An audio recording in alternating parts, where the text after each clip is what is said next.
West Virginia. They may have like 9 different 1,000-yard rushers on this team this year.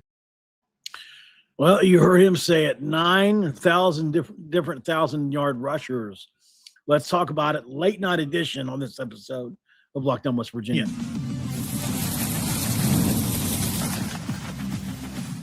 You are Locked On West Virginia, your daily podcast on the West Virginia Mountaineers, part of the Locked On Podcast Network, your team every day. What is up, guys? Welcome back in. My name is Mountaineer Paul. I am your host here, and let's dive into another episode of Locked On West Virginia, baby, where we're talking Mountaineer football on the late night tip, where you and yours can come and get a grip. Thank you so much for being here. I am excited. Producer Jackson is in the background, and we are hanging out with you late night style. On today's show, we're going to be talking about a pretty simple topic. Josh Pate made a prediction today. Let's dive into what he said. West Virginia. They may have like 9 different 1,000-yard rushers on this team this year. The over-under win total is 5.5, okay? So not a lot is expected at FanDuel, but they brought in Michael Hawkins, who we think will lock down the starting quarterback job.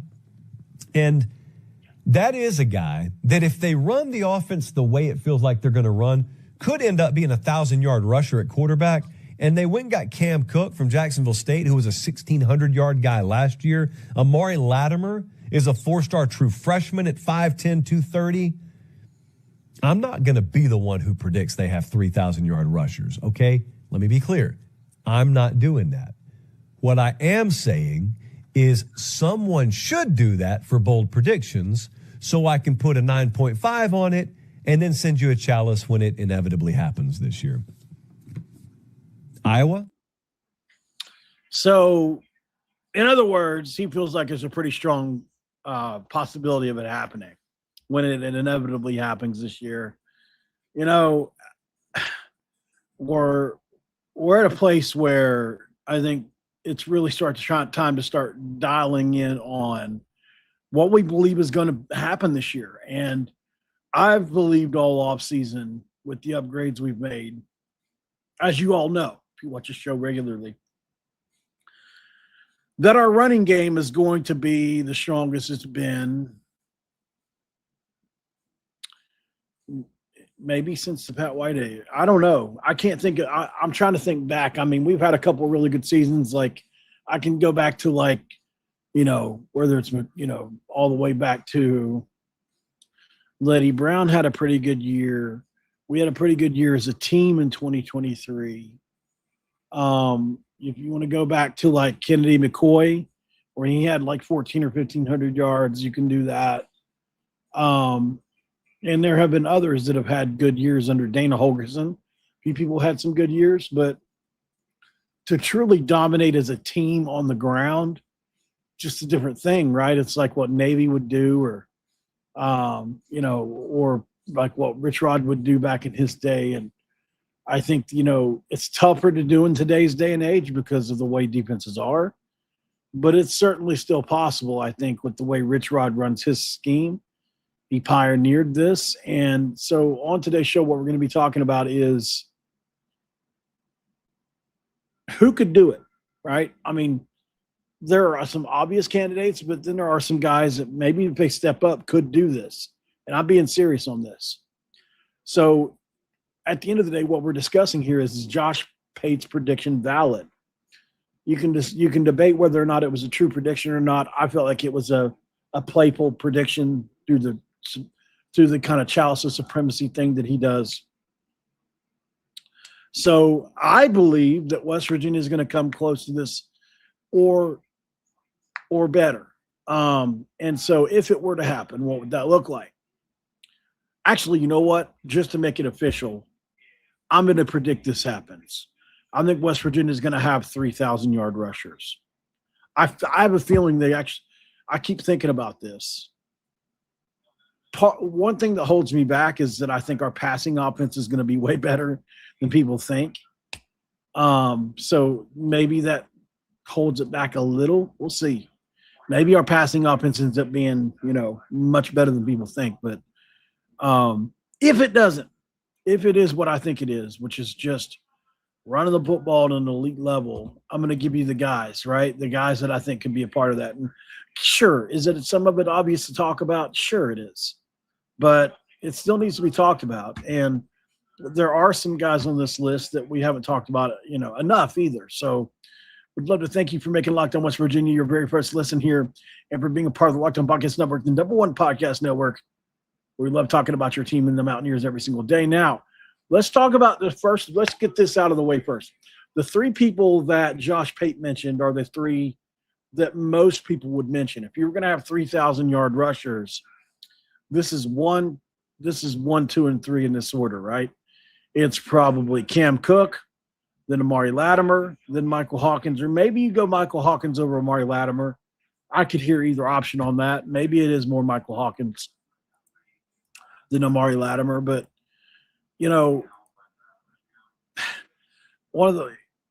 is it a wild scenario? I don't know. Has it happened a lot? It has happened before, but the three names he gave were the ones, like I said, the most likely to produce 1,000 rushing yards. So, if someone predicted three players would surpass 800 yards, that'd be a heck of a prediction, right? So I get it. Like, there's a lot of potential to this potentially being misguided. Cam Cook, we'll start there, right? Safest bet on the prediction here, unless he gets hurt. He rushed for more than 1,600 yards at Jacksonville State in 2025. We know that. 295 carries needed to do it. So he's a proven workload handler. Also forced 100 missed tackles, left the country in 10-yard rushes. We know that. And he enters 2026 as an All-American preseason, All Big 12 with national recognition, as well as Doak Walker Award recognition, and is one of the most established, proven running backs in the country. So obviously the running game with Rich Rod's offense should create favorable boxes for Cam Cook, I would assume, because I do believe Mike Hawkins Jr. can throw the ball better than people think. We'll see. So if West Virginia has one 1,000-yard rusher on this offense, it's going to be Cam Cook, who is overwhelmingly the most likely candidate here. And he's already done it, right? He's already carried an offense before, and now he enters a system specifically built to amplify what he does so well. So the main concern with him not doing it would be, number one, be injuries. Number two would be Latimer and Hawkins could end up being the better duo. That's the most unlikely thing ever to happen. But, like, if you're going to make me pick something that could potentially derail it, one of the things could be Amari Latimer ends up being so elite that you can't keep him off the field, even as a freshman, and ends up taking some major yardage away from him. I don't think he's going to necessarily need 295 carries again this season, but he'll definitely reach 1,000 in his sleep. So Cook reaching 1,000 it's the opposite of the bold portion of his scale. Like it's like a 3, right? So when you look at Cam Cook, like, there's so much to love about what he does on the football field. Obviously, love his entire vibe, and as you'll see here on this film, which we've showed multitude of times at this point, just so elusive. It's what he does. It's who he is. It's what he's made of. He breaks tackles. He makes people miss in space. His suddenness, better than his overall speed.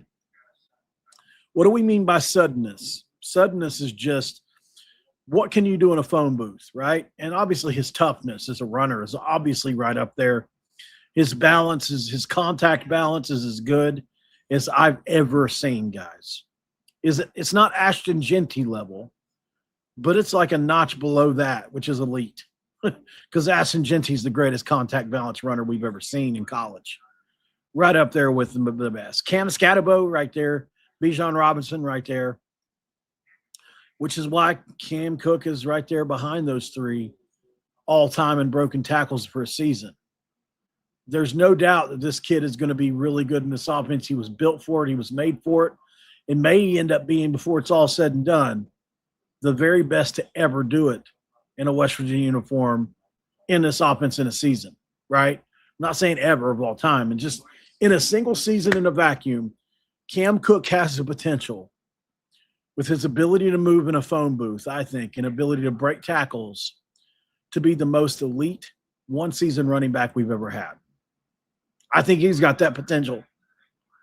It would take a lot, right? It would take a lot. There's no doubt about it. But look at this. Look at some of these things he does in the open field.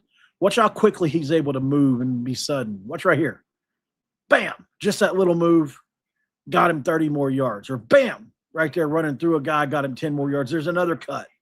You see it over and over once you start to pay attention to it. Watch how many times he makes a little cut and gets 20 or 30 more yards. Right there, ran over a guy, kept himself up with his left hand and got and scored. Running through guys. Like, this kid is something special. So he's the safest bet to 1,000 yards, and it ain't close. We'll be watching Cam Cook. Saturday against Coastal Carolina can't come fast enough. I think we all want to see what this kid's going to do this year in a Mountaineer uniform. I want to see him put up 240 yards, 250 yards in week 1 against Coastal. I want him to be done by the half. I want to see him go for 240 and 3 touchdowns, and I want to see Mike Hawkins go for 120 and a touchdown, and I want to see him throw for 220 and a touchdown, and it's over by half. That's what I want to see. I want to see by the second half, I want to see, it's what I want to see, Scotty Fox Jr. and Amari Latimer on the field together. That's what I want to see. I want to see them run out the second half together, and I want to see Amari Latimer get 200 yards in the second half, catch up to Cam, and see, that would be the one way to start it. Obviously, Coastal's not going to lay down, and I'm expecting them to. They've got a great defensive coordinator in Ryan Beard as their head coach. They're going to be prepared. There's a lot of people giving them love here the last couple of days on their potential this season. I don't know what Beard's done. There's a few videos out right now. I've got a couple of messages out to these guys that have done these videos. My account's, obviously West Virginia focused, so don't see as much Coastal as I would like, but there's a couple of guys out there that have Coastal videos out there that say that they're going to be, besides CF Budge, who has predicted them to be like a 10-win team, which is crazy to me. But, I think their roster's talented. I think it's more talented than people think. And there are some people out there that think Coastal's roster has accelerated because of the Missouri State ties, right? A team that was really good under Chris Beard. So we'll see what happens. But on the other side of the break, what we're going to do here is talk about the other two. We talked about Cam Cook, obviously, but who are the other most likely 1,000-yard rushers on this team? We talk about that next here on Locked On West Virginia. All right, guys, you know it. I know it. Everybody knows it. Our friends from Odoo saying hello again here today, and good reason for it, because if you want to know about Odoo right now, running a business shouldn't feel like trying to connect a bunch of systems that were never designed to work together. One app for accounting, another inventory, one for sales. Somehow none of them ask for each other, though, and that's what Odoo comes in to do and help you find out. It's an all-in-one business management software that's going to bring every part of your business together in one powerful platform. From sales and accounting to inventory and marketing, everything works in one place. Your account, your Odoo, is going to be a platform that you can help manage, grow, and scale across your business. The best organizations know that success is not just about talent. It's about having everyone working across the same goal. And that's going to be true in sports as well as it is in business. And you really can tell that Josh Pate in this situation, this wasn't a reactionary move. I think he's thought this thing out, right? And just like Rich Rod did when he brought all these players in, the organization, West Virginia, had a vision. They stuck to it, and now you're seeing the results, man. Everybody's working from the same playbook, bringing in the players we need. And great organizations win because operations matter. That's why you should get Odoo today. Try it for free at odoo.com/lockedon. That's odoo.com/lockedon.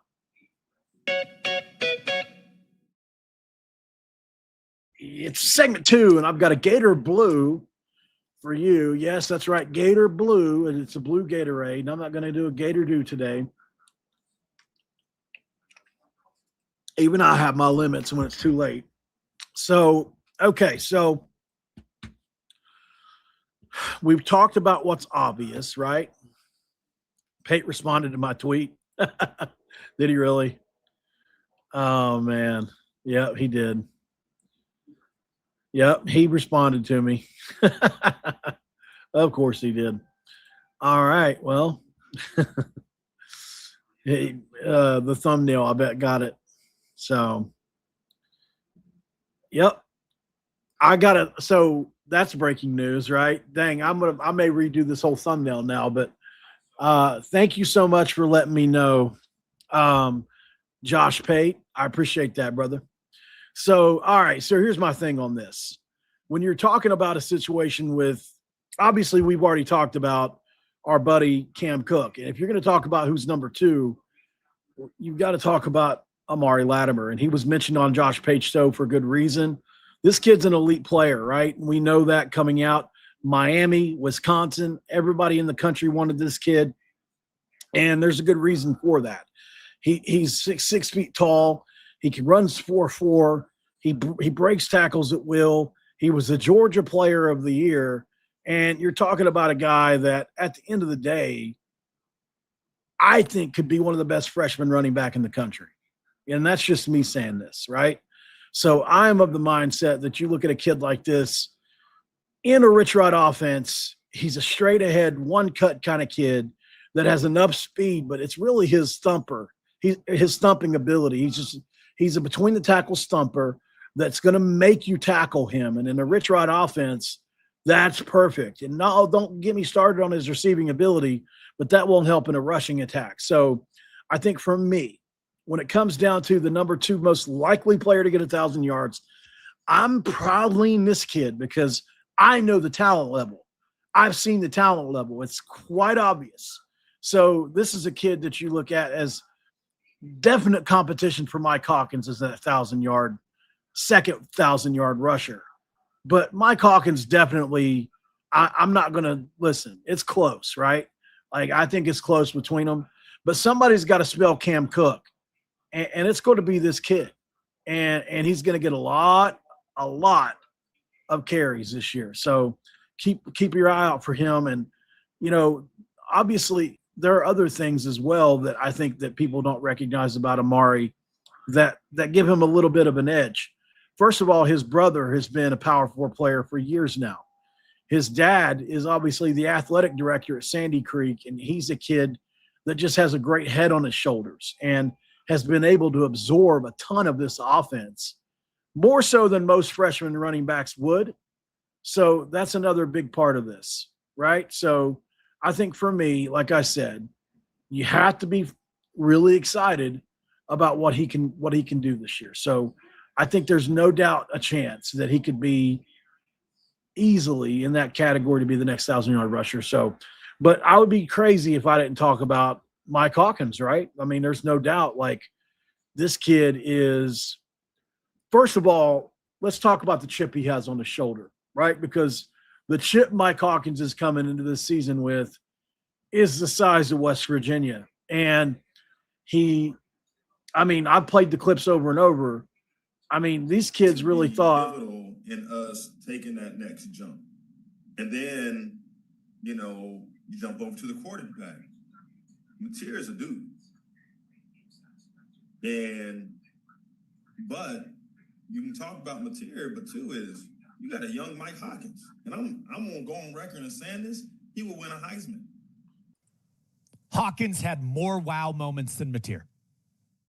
So it's not really a big secret that this kid and this grown man, whatever, I have a bad habit of saying kid, but that this guy is really talented. He is. He's somebody that I think at the end of the day is going to play really good football under Rich Rodriguez for the reasons that Josh Pate said. He's a guy that has all the tools physically, right? I mean, we talk about it all the time.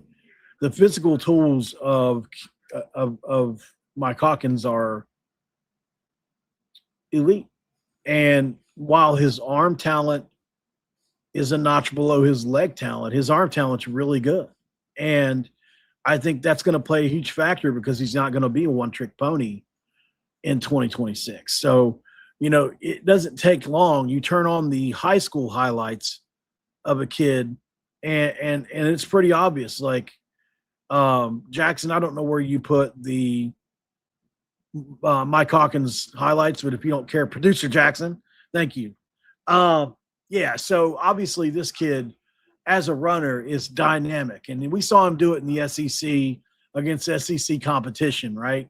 So there's no doubt here, like with this guy, he's got everything and every tool you would need to run the Rich Rod offense and run it at an elite level. He's a guy that's probably touching 4.4 on the gun.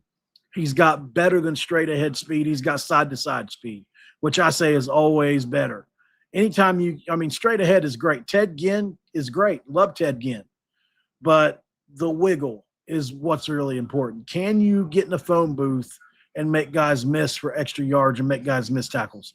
Told you guys the other day, one of the greatest stats in college football right now is that for his career in Oklahoma, and it's only 6 games, but over a 6-game stretch, Mike Hawkins Jr. has a higher missed tackles rate forced than Lamar Jackson, who had he has a 34% missed tackles forced rate, and Lamar had 24, or he had 44 and Lamar had 34. I can't remember which one it was, but he is a 10% ahead of Lamar for his career. And I do think he runs with toughness. Like, he puts his face in the fan. Go look at the run against Auburn where he gets helicoptered into the end zone. Go look at the run against Tennessee where he gets helicoptered into the end zone in that game. He is not afraid to put his face in the fan and run hard. So there's that part to this. And then there's obviously just his open field elusiveness. The fact that he's run this RPO style scheme already, all these movements are normal to him already. He's used to performing them. This isn't coming from a West Coast style I formation, under center, John Gruden style offense where you're running spider 2 Y banana, right? Like, you're in a situation here where you're already used to being in the gun. You're already used to putting the ball in the breadbasket of a running back at the mesh point and trying to figure out what the heck to do when that defensive end is barreling down on you or not. That factors into this because I think Hawkins is definitely a candidate to be a 1,000-yard rusher for West Virginia this year. I would put him and Amari Latimer right there with one another because I think Amari Latimer, I don't think they're going to run Cam Cook 295. I don't think they will. They might. If they do, then yeah. I mean, it's got to be somebody else besides Cam Cook at that point Amari Latimer potentially at that point that you have to look at like a Hawkins. It could also end up being a situation where Cam Cook goes wild and runs for 2,000 yards and somebody else has 800 or something. I get that. But I'm going to say that this is more by committee because of Rich Rod and what he's done in his history, right? We've got 2 other guys I want to point out that are more wild cards for this. We'll go to them right after the break here on Locked On West Virginia. Stick around. Okay, so we already talked about our friends over at Odoo. Well, what about FanDuel? Because FanDuel's got this thing going on right now with Daily Dingers, right? We talked about it earlier. If you know who's going to hit a home run today, FanDuel's going to give you a free chance to kind of call your shot with Daily Dingers. It's easy to play. You just make your free pick for who you think's going to hit a home run this game. If you're right, you're going to receive a profit boost to use on your next bet for a chance at winning extra innings and winnings. Best of all, you can kind of make a free pick every day throughout the Major League Baseball season. And also, not to mention, Daily Dingers is another fun way to kind of stay engaged with everyday's games. Whether or not you're following your favorite team or keeping an eye on the matchups across the league, every game has someone capable of going deep. Now you get a chance to make your prediction for the first pitch. So there are going to be certain players where every at-bat feels like something big can happen. That's what makes Daily Dingers so fun, man. You can get the player you think is ready to go deep that day. Now, are you ready to play your game today? Join us and all the action at FanDuel because we're going to have that for you at FanDuel.com. Play with us with Daily Dingers to make your free pick on who's hitting a home run today. Play ball, swing for the fences, and join us today on FanDuel, an official sportsbook partner of Major League Baseball. All right, we're back in segment 3. Come along with me. It's the Milkman, it's the Paperboy, and it's Evening TV. Back with our familiar friends. It's Jackson in the downstairs basement here, coming around the bend. What's up, Jackson? Oh, doing all right. How you doing tonight, good buddy? Doing well, sir. I'm glad to see Josh Pate was in the chat. Congrats, man. What is up, good buddy? Good to see you. Love the work that you do on there, man.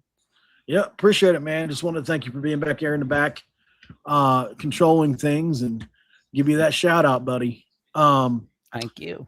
I'll jump back into these other two players now and kind of give you my thoughts on this because I think these are the ones that are kind of fun to talk about for me because we don't talk about them enough, right? So we've already talked about the most likely suspects. And so now we get into some more less likely suspects if you're talking about 1,000-yard rushers. So who's going to get me the Chalice? That's what I want to know. I must have the Chalice. Is there enough football to go around, right? Because over 12 games, that would be 250 yards a game, right? So you're going to count carries probably from Scotty Fox even a few times. Caden Luke may receive some. Where is more of this distribution going to come from? I think a realistic season could be, let's say Cam Cook goes between 12 and 14. Hawkins is between 800 and 1,000. Latimer's probably going to be between 7 and 9. So it's going to be tough to get there if there's going to be somebody else besides, let's say one of those guys gets injured. Name one, Latimer or Cook. Who would be the most likely person to do that? Well, there are 2 other guys, I think, potentially 3, really, which is crazy to think of. That could be those guys. And I would be remiss if I didn't mention them. So let's go ahead and start with somebody I think is just – he kind of reminds me of Deuce Vaughn a little bit. That's Martavius Boswell. The elite speed is there. The 4.3 speed is there, right? The straight line 4.3 speed, absolutely there. He's a dude that makes people look silly in the open field. I heard he's had some huge games for West Virginia in the spring, or some huge days for West Virginia in the spring. But obviously he's got a few guys in front of him. As you can see, he can move in and out, wiggle left and right a little bit there. But it's the breakaway speed that makes this guy dangerous. So, you know, in a perfect scenario, this dude's breaking off 50 and 60-yard runs. You know, I think it would be a good comp for this guy, potentially. I mean, I'm not trying to be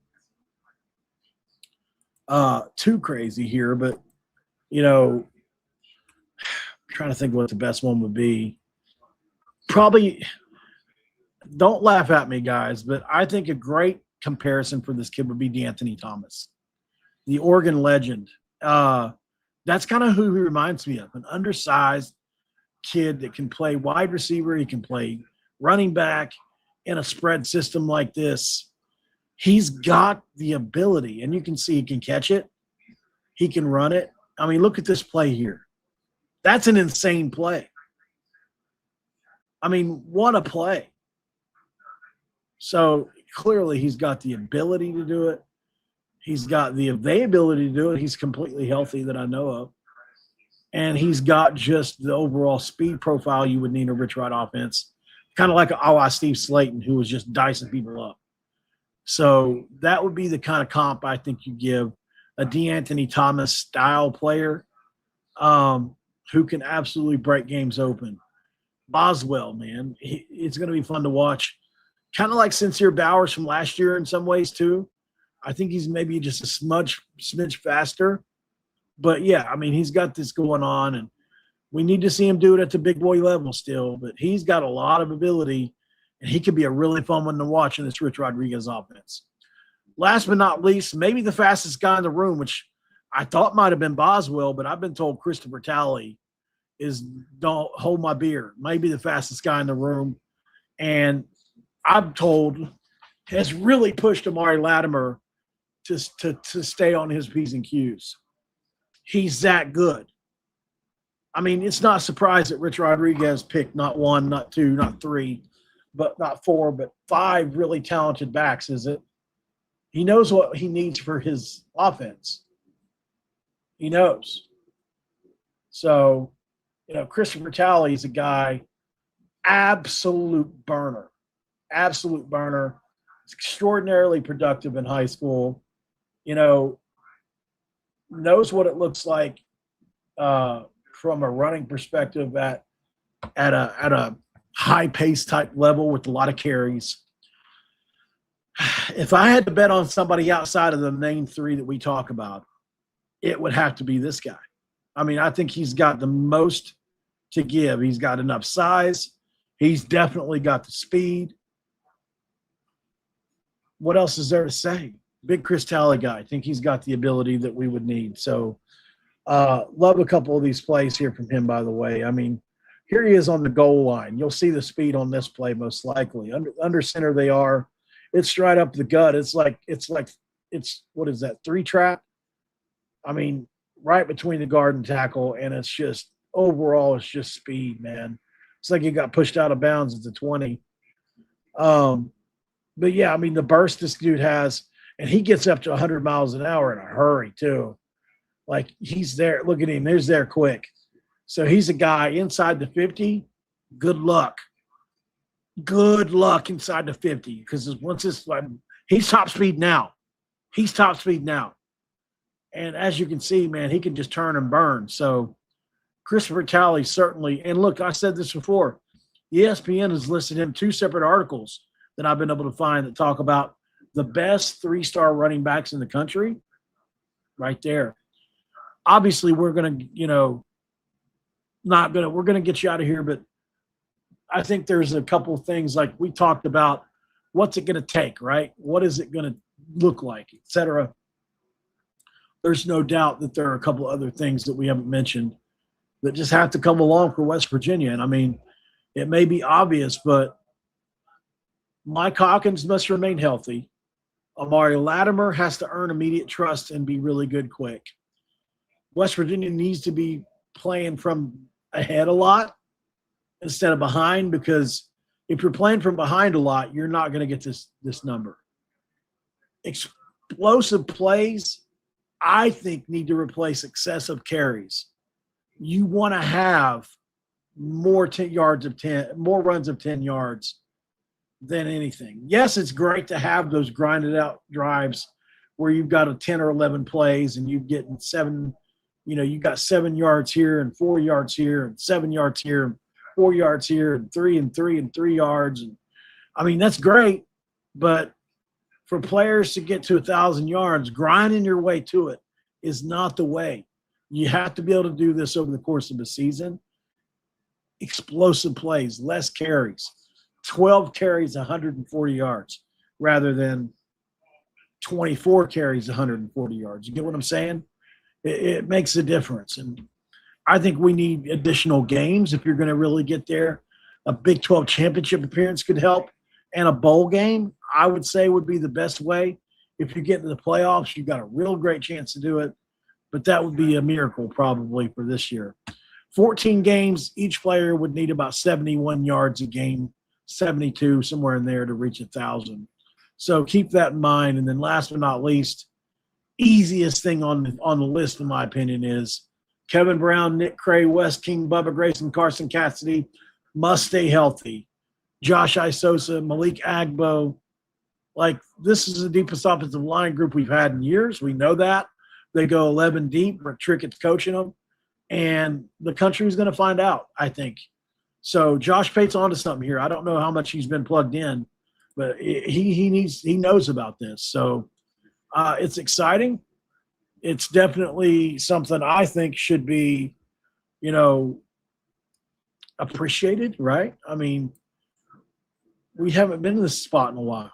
I mean, let's get excited about it, right? There's no reason not to be excited about it. So thank you guys for being here. Make sure you like the video, subscribe if you're new. And I will be back on the next one. Obviously, Locked On College Football is going to be next. Jackson's channels are obviously here as well. The Voice of College Football Alabama, the Voice of College Football SEC Live, the Jacksonian, and then our joint show, College Sports Insiders. Make sure you're checking it out. And we'll see you guys in the next one here, where Jackson is going to take us on out of here. I love for everybody just roll damn tide, but Mountaineer Paul and friends here, Morgantown, West Virginia, want you to never ever to forget one thing, and that's the key of those country roads. How many days? 12 days till kickoff.